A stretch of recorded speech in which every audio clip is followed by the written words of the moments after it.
So this happened a few winters ago, right outside Chicago. The kind of night that felt off before anything even happened, like the universe had already made a decision and was just waiting for me to catch up.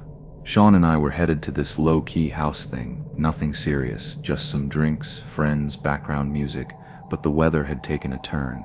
Snow wasn't just falling, it was piling. Quick. Now, I'm not exactly a confident winter driver to begin with, and my car, let's just say it was not built for this. I remember thinking we should just head straight there, park it, and not move the car again until spring. But Sean, being Sean, spotted this liquor shop and said we should stop real quick. Won't take more than a second or something like that. We went in together, picked up a six-pack and a bottle, but then of course he forgot something. Those Zinn pouches he'd been on for months. He ran back inside, and I stayed behind the wheel. I had the engine running, wipers on low. I just watched the snow coat everything in slow motion. The way it softened the world, muted it. It was peaceful but too quiet, and I remember sitting there thinking how quickly the day had shifted. Just hours ago it was dry and normal, and now it felt like we were driving straight into something I couldn't name. That's what sticks with me, the way it all felt. It wasn't anything dramatic, just subtle, like the night was gently pushing me off balance before I even had the chance to say no. And looking back now, I wonder if that stop was the moment everything started to tilt. Just slightly, just enough.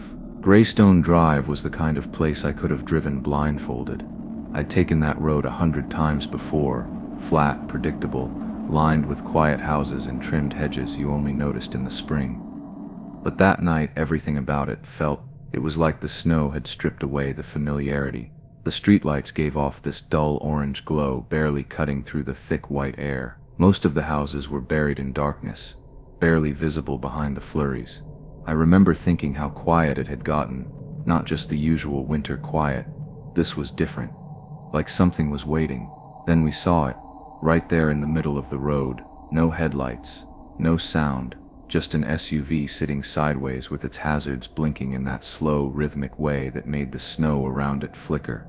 It wasn't just parked, it looked abandoned. Both front doors were wide open, not cracked, not ajar, open. I should have kept driving. That's what I tell myself now. Just squeeze past, eyes straight, no hesitation. But instead, my foot lifted off the gas like it had a mind of its own. I don't know what I expected to happen. For someone to come running out of the dark, for a voice to call out and explain why their car looked like a setup from a movie. Nothing happened, just those blinking hazards cutting through the storm like a warning I didn't want to understand. I glanced at Sean, but I already knew he was thinking about checking it out, and I hated how some part of me wasn't ready to argue. I didn't like any of it, but I still slowed down, and I still stopped. We didn't move for a while, just sat there, parked maybe 30 feet from that SUV, with the engine humming and the heat blowing against the windshield like it could keep the weird out. The wipers made this slow, rhythmic drag across the glass, long pauses between each pass. They felt too slow, like they were missing something. The blinking hazards from the SUV were the only thing moving out there, that dull orange flicker pulsing through the snowfall. I kept expecting someone to step out of the shadows, but nothing did. No movement. No heads peeking from behind the doors. No one waving for help, and that stillness. It didn't feel like calm. It felt staged. I remember clenching the wheel without realizing it. My palms were sweaty, but the rest of me felt cold, like my body couldn't decide how it wanted to react. I kept trying to convince myself this was probably just someone who left their car for help or forgot to turn off the hazards. But who forgets to close their doors in a snowstorm? Sean hadn't said anything yet. Neither had I. There was just this unspoken understanding that something about the situation didn't sit right, like we were both trying to outwait whatever was supposed to happen next. And maybe that was the worst part. Nothing happened. No sudden movement. No voices. Just silence. And I think I would have felt better if something had happened. Anything. Instead, we were left there with that blinking light and the weight of too many unanswered questions. The longer I stared at that car, the more convinced I became that we weren't looking at an accident. We were looking at a decision waiting to be made, one that already felt like it was turning against us. The second Sean opened his door, something felt Off. It wasn't a sound or a movement. Nothing dramatic. Just a shift. Like the air had changed textures, or the night had taken a breath and held it. I can't explain it any better than that.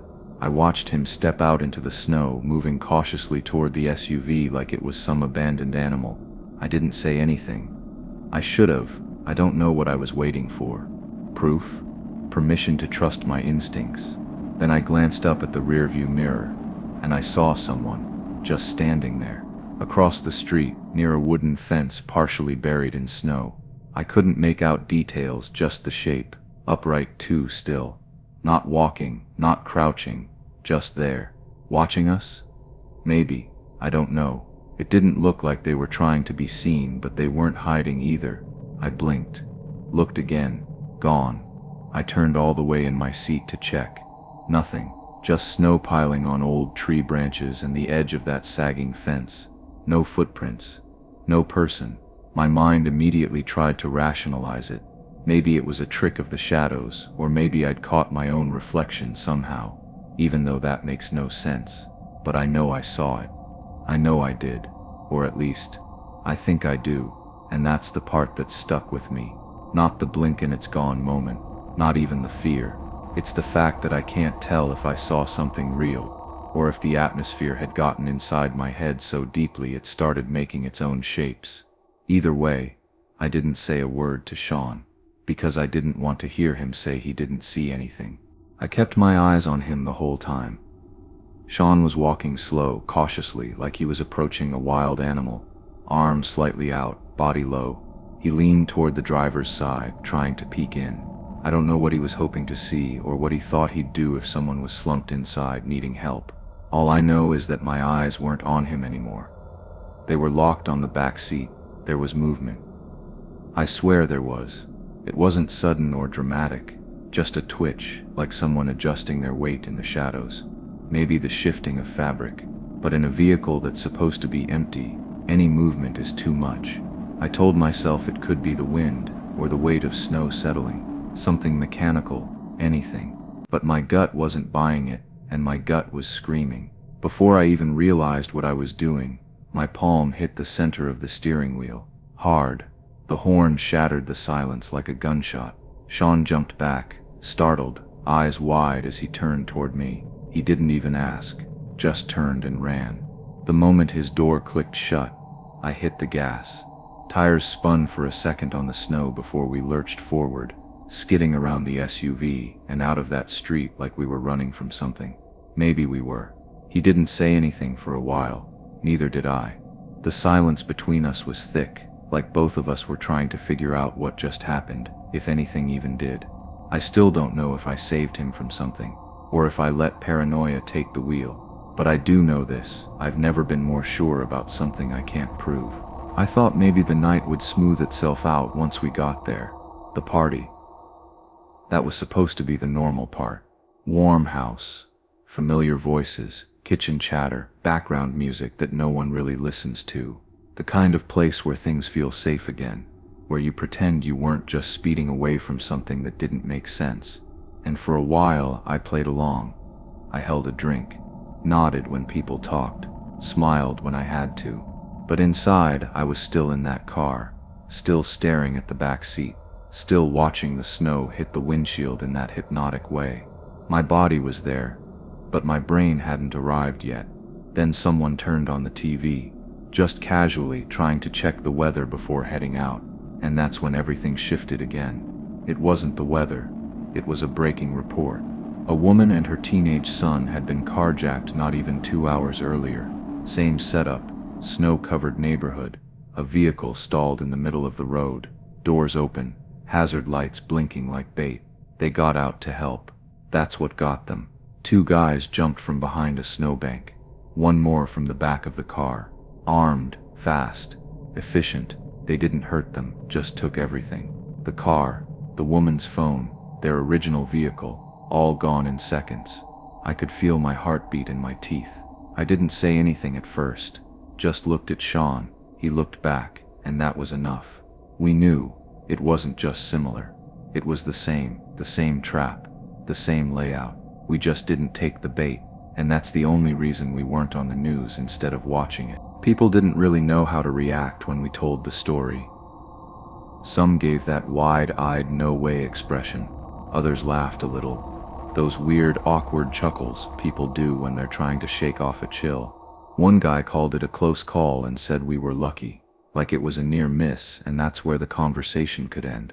But I haven't laughed about it. Not once. It wasn't the kind of thing that faded with time. If anything, it settled in deeper. Quietly, like sediment. I keep thinking about how random it all was. How easily we could have been just one decision away from a different headline. That's what haunts me more than anything. It didn't feel like surviving something. It felt like evading it. Blindly, accidentally. And ever since, things feel different. I already had trust issues. Been burned enough to keep my distance from most people. But now it's not just a personality quirk. It's instinct. I don't pass a broken down car the same way anymore. I don't park without checking every shadow. Every time I catch hazard lights in the distance, my first reaction isn't concern, it's suspicion. Even mirrors get to me sometimes. I catch myself checking the rear view more than I used to. Not for traffic, just for something. Anything. A shape that shouldn't be there. A face that vanishes before I'm sure it was ever real. Because now I know. The real horror isn't what happened, it's what almost happened. And the fact that no one would have known the difference. No screams. No time. Just gone. That kind of awareness changes you. You don't walk away from it. You carry it everywhere. This might sound strange, but there was this kid back in high school, Damon, and to this day I still get uneasy thinking about him. Not scared, exactly, just unsettled in a way that's hard to explain. Everyone had a Damon at their school, probably. The one kid who didn't fit, but not in the harmless, quiet kind of way. He gave off a feeling, like being around him just made the room colder. He wore the same gray hoodie every day. Not like a fashion choice, more like he couldn't function without it. I don't think I ever saw it washed. Same with those sunglasses. Always on, even in class. The teachers eventually stopped asking him to take them off. He'd just ignore them. He barely talked to anyone, but when he did, it was weird. Sometimes he'd walk up to someone and just say they were marked, like they were safe now. Safe from what? No one really knew. He never explained it. He'd just say it once and walk off. It became this inside joke with people, except no one was really laughing. I was one of the ones he marked. He didn't say anything else, just stood in front of me one day, said it, and left. And yeah, it creeped me out, but part of me thought he had a crush. The kind of quiet, obsessive crush someone carries around like a secret. That didn't make it better. Back then, I didn't think much of it.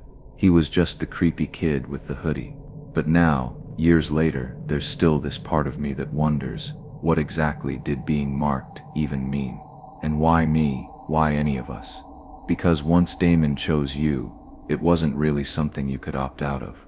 There was this one afternoon, kind of like any other. We were out behind the school near the old bleachers, just killing time like we always did. It was warm out, and that corner of campus always felt tucked away like a little pocket where no one was really watching. We'd joke around, complain about homework, mess with each other, and eventually someone always brought up Damon. His name had a way of circling back, even when no one meant to bring it up. That day someone said his full name. Once, then again, then a third time like it was nothing. And I swear to you I don't know how this happened, but almost immediately after, Damon was just there, standing on top of the bleachers. Silent, he had a metal bat in his hand. Not raised or anything, just holding it like it belonged there. He didn't yell, didn't ask what we were talking about, just stood above us, those stupid sunglasses catching the sun, staring straight ahead like he was waiting for something, like he'd been there the whole time and we just hadn't noticed. I gave this nervous little wave.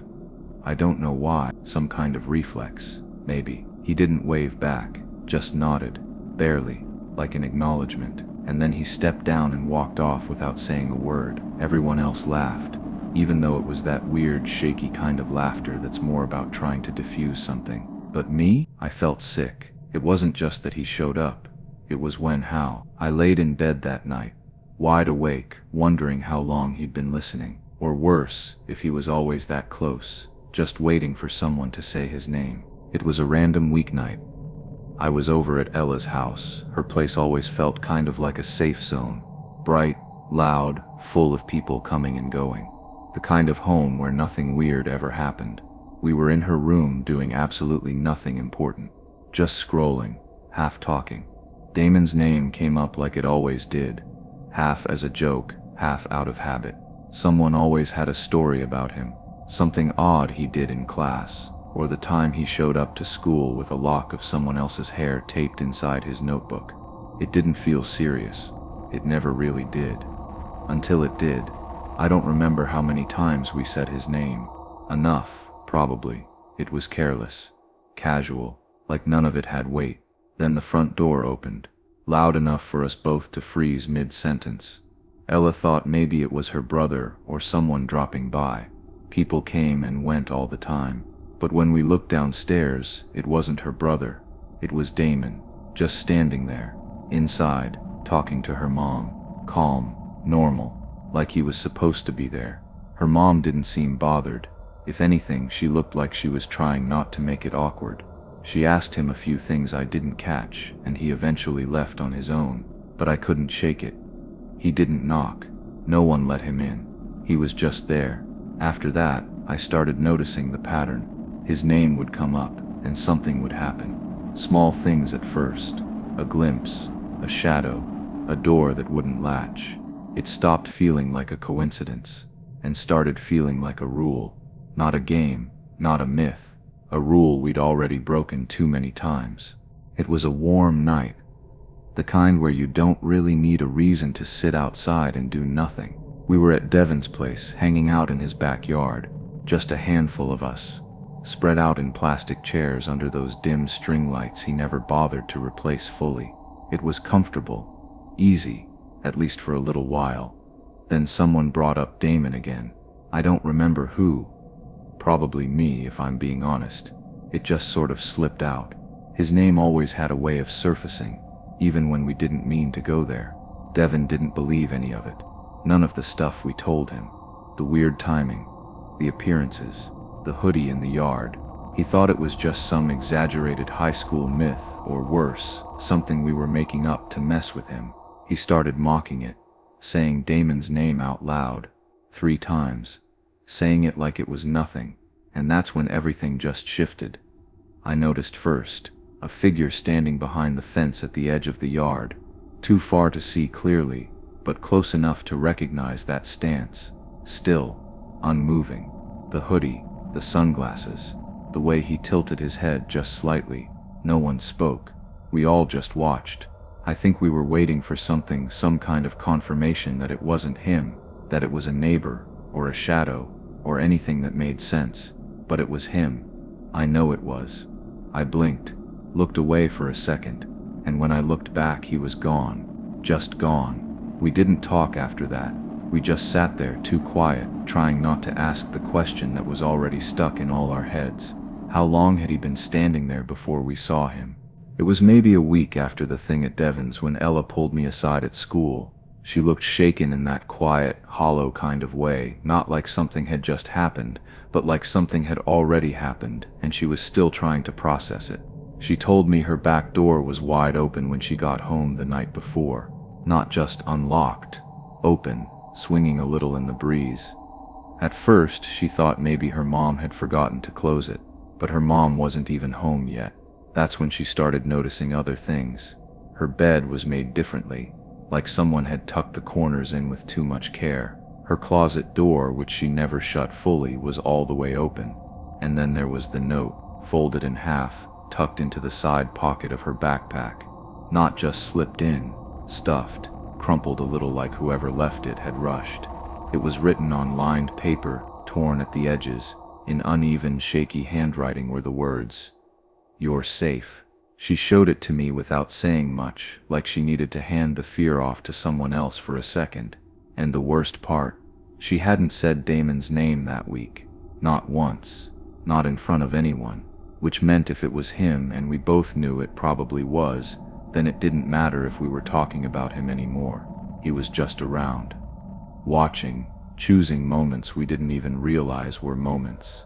That's what really got to me. The idea that silence didn't mean safety, that even when we weren't invoking him, he was already close. Maybe always had been. Maybe we'd just gotten better at pretending we didn't notice. That night wasn't supposed to be anything memorable, just a quiet evening with this guy I was seeing. The kind of night where you're half watching a movie, half scrolling on your phone, not thinking about anything heavier than what to eat. And for a while that's all it was. Then Damon's name came up. I didn't bring him up, but once it was out there, I felt it. That shift, like the air had suddenly changed weight. I tried to laugh it off, act like it didn't bother me. I didn't want to seem paranoid, but he kept saying the name, not just once, 3 times. Loud, clear, like it was a joke, and that's when the wind picked up. Just a gust at first, then more. The kind of shift in weather that sneaks up on you. Rain followed, fast, heavy, too heavy, but I kept telling myself it was a coincidence, just weather, that's all, until I saw the shape. Outside my bedroom window, standing still against the downpour, was a figure. No umbrella, no movement, just facing the glass. I froze. My heart wasn't even pounding, it was stuck. My body didn't feel like mine. I got up, but my legs felt disconnected, like I was floating through mud. I started locking everything. Doors, windows, cabinets, for some reason. I think I was talking to myself, but I can't remember what I was saying. I didn't check the window again right away. I was too scared to look. When I finally did, nothing. Just the storm, just trees.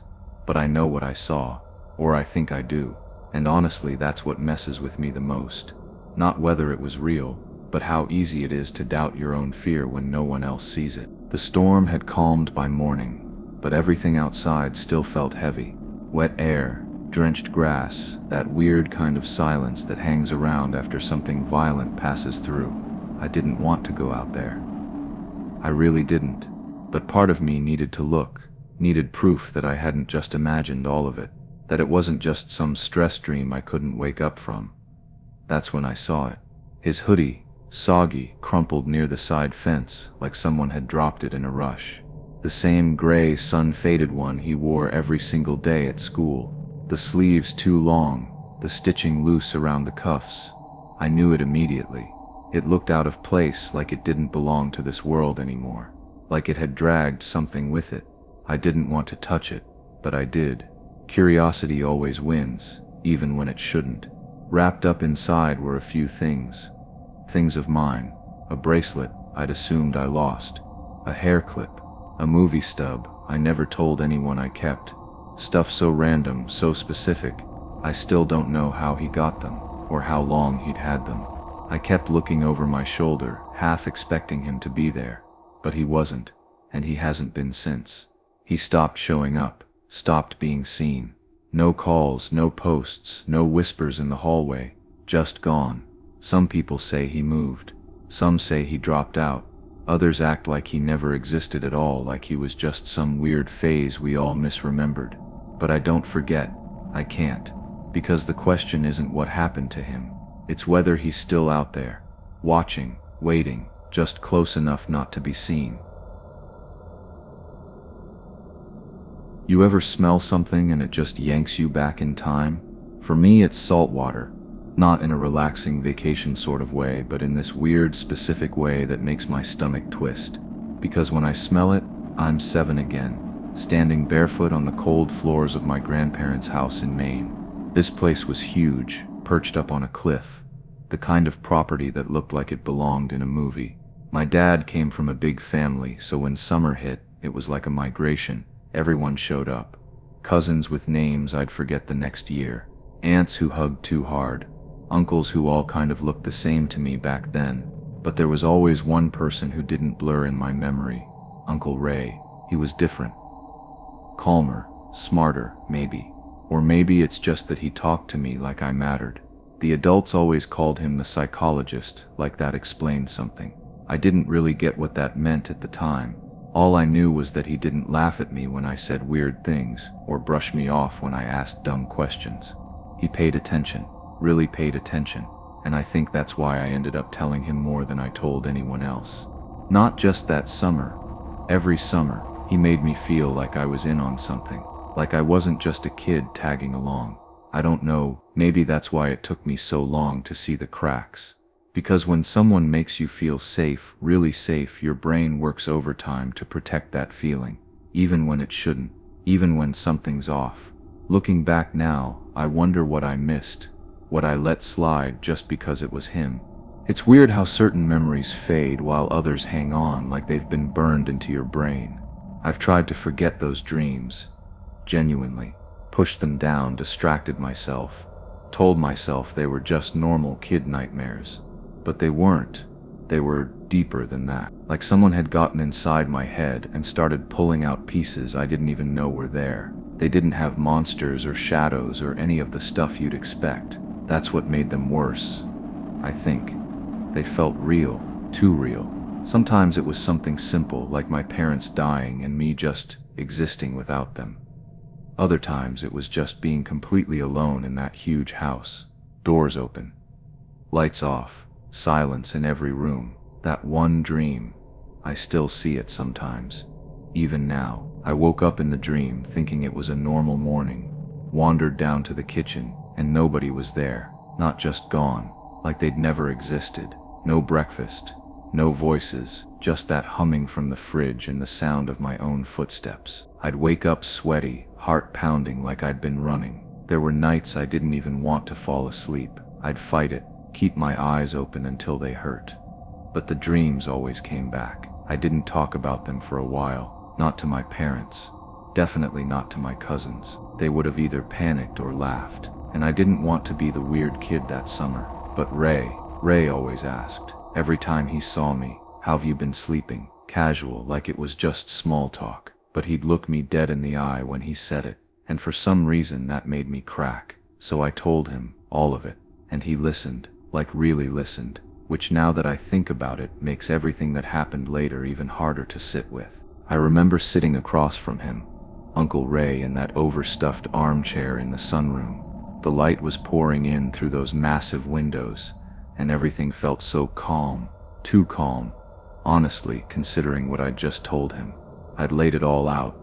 The dreams, the fear, the way they clung to me even after I was awake. And he just listened. No shocked face, no comforting words, just quiet nods and a pen scratching against that little brown notebook he always carried. He said something like, "There's probably more going on in your head than you realize." Then he mentioned my parents, that maybe I was frustrated with them, angry even, and that my brain was pushing those feelings down so far I didn't even know they were there. At the time, that didn't sit right. I mean, I was a good kid, polite, quiet. I never talked back, never got grounded. I wasn't perfect, but I genuinely loved my parents. They were all I had, really. I didn't feel angry. I didn't think I did, but Ray said it with so much certainty, like he'd seen it before, like this was a pattern and I was just another example. And I guess when you're 7 and someone older, someone smart, tells you what's wrong with you, you kind of believe them, especially when you're desperate for an explanation. I wanted the dreams to make sense. I wanted to understand why I felt so broken at night. So yeah, I went along with it. I didn't question it much, at least not then. Looking back now, I wonder if he already knew I'd trust him no matter what he said. That's what still eats at me. How easy it was for him to plant that idea, and how ready I was to believe it. I remember the first time I told my mom no for no real reason. She just asked if I wanted to come help set the table, and I said it flat out. No, it didn't even feel like my voice. She gave me this puzzled look, not angry, just surprised, like I'd forgotten who I was for a second, and honestly, maybe I had. After that, I kept pushing, arguing over dumb things, acting like everything they said was a personal offense. I'd raise my voice, roll my eyes, slam a door once or twice. Every time I did it, I'd get this awful knot in my stomach, like I was betraying something, not them, me.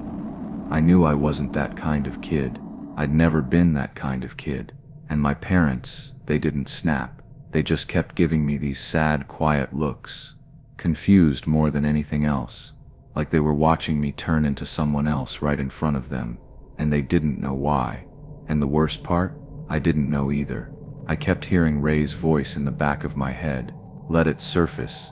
That was what he'd said. Like this was some necessary step in getting better. So I told myself maybe this was how healing looked. Messy, uncomfortable, unfamiliar. But the nightmares didn't care. They didn't let up. They got sharper, meaner, like my mind was punishing me for doing exactly what I was told. I'd wake up gasping sometimes, the sheets tangled and soaked. Some nights I didn't even try sleeping. I'd just lie there with my eyes open, watching the dark corners of the room and hoping nothing moved. That was when I started to wonder if I'd made a mistake, a huge one. But I didn't know how to back out. I didn't know how to tell Ray I wanted to stop, or if I even could. I wasn't looking for anything weird. That's the part that gets me. I was just trying to find that old puzzle box I liked, something to keep my brain busy, take the edge off all the heaviness I'd been carrying around that week. Ray's study was usually off limits, but the door was open, and I figured, whatever. It's not like I hadn't been in there before. I didn't notice the drawer at first. That lower one on the left side of his desk, the one with the little chrome lock, it was always shut tight. I remember even trying it once out of boredom earlier that summer, and it didn't budge. But this time, it was cracked open. Barely. Just enough to see that it wasn't empty. I shouldn't have touched it. I know that. But my hand moved before my brain could weigh it out. Curiosity or instinct. I don't even know. I pulled it open slow, like the thing might bite me. And what I saw, tapes, dozens of them, labeled in messy handwriting. A stack of printed out articles I couldn't make sense of. Something about REM cycles, induced sleep states, memory gaps, pages with diagrams I didn't understand, and photos, so many photos, cousins in sleeping bags, my aunt slumped on the porch chair with her eyes closed, one of me, lying in bed, blanket pulled up, face turned to the side like I was mid-breath. I stared at that one too long. My brain kind of short-circuited trying to make sense of it. I slammed the drawer shut. My hands were shaking. I stood there for a few seconds, listening to the house like it might suddenly shift around me. I didn't take anything, didn't say a word, but something in me shifted. I think that was the first time I actually felt afraid of Ray.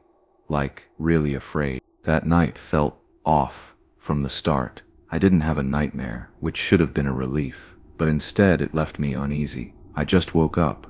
No sound, no dream, no sudden jolt, just awareness. Like my brain knew something before my body caught up. The room was still, too still, and I felt this pressure in my chest. Not like fear exactly, but like I was being watched. Not from the closet or under the bed like when you're a little kid scared of shadows. It felt close, immediate. I didn't move. I didn't even blink for a while. I just stared at the wall, frozen. Not because I couldn't move, but because something in me screamed not to. That if I shifted or made a noise, whatever was near me would know I was awake. That kind of dread. Then I heard it, right by my ear, like inches away. A whisper, and not just a sound. An actual voice. Familiar, quiet, but purposeful. I couldn't even register what was said. My brain didn't grab the words, just the fact that someone was there. Someone who shouldn't have been. My whole body jerked and I screamed. Loud, raw, and I saw him, the shadow pulling away fast. The door clicking shut. I knew who it was. I didn't need to think twice. My body was already moving before my mind fully caught up. I ran down the hallway barefoot, heart pounding like it was trying to burst out of me. I didn't care how late it was or if I'd get in trouble. I just needed to not be alone. That's when I told my parents everything. All of it. The dreams, the drawer, the changes. I couldn't keep it to myself anymore. Something had crossed a line that night. Something real, and I didn't want to find out what would have happened if I hadn't woken up. My dad didn't waste time. The moment I finished talking, he was already moving down the hall. No hesitation, no questions, just that look on his face I'd never seen before. Rage mixed with something else. Fear, maybe. I didn't follow, but I heard it. Raised voices, something hitting a wall, furniture shifting. Then footsteps, heavy ones, storming away. Ray's door slammed. And just like that, he was gone. By the time the sun came up, his car was missing from the driveway. No note, no goodbye, just gone. But the satchel he always carried, that old leather thing he never let out of his sight, my dad had that. He opened it at the kitchen table. I remember watching from the hallway, just out of sight, too scared to speak. His face changed as he read through the contents. Slowly at first, then like he couldn't get through it fast enough. Notes, so many notes about dreams, triggers, lucid techniques. Articles printed from obscure journals. Diagrams and charts. Pages and pages of what looked like data. Almost clinical, like he was studying us, testing us. And there were names in there. Mine, my cousins, even some of the adults. Like we were part of some long-term thing he'd been building quietly behind our backs. The whole thing made my skin crawl. I heard later, quietly, in bits and pieces, that the police found more on his computer. Something bad. No one ever told me exactly what. They just stopped mentioning him altogether, like he'd never existed. Even now, if I bring him up, it's met with silence. I don't know what it all meant. I don't know what he was trying to do. But sometimes when I wake up for no reason at 3 a.m., I can't help but wonder, what if I hadn't screamed? What if I'd just laid there, silent? What would have happened next?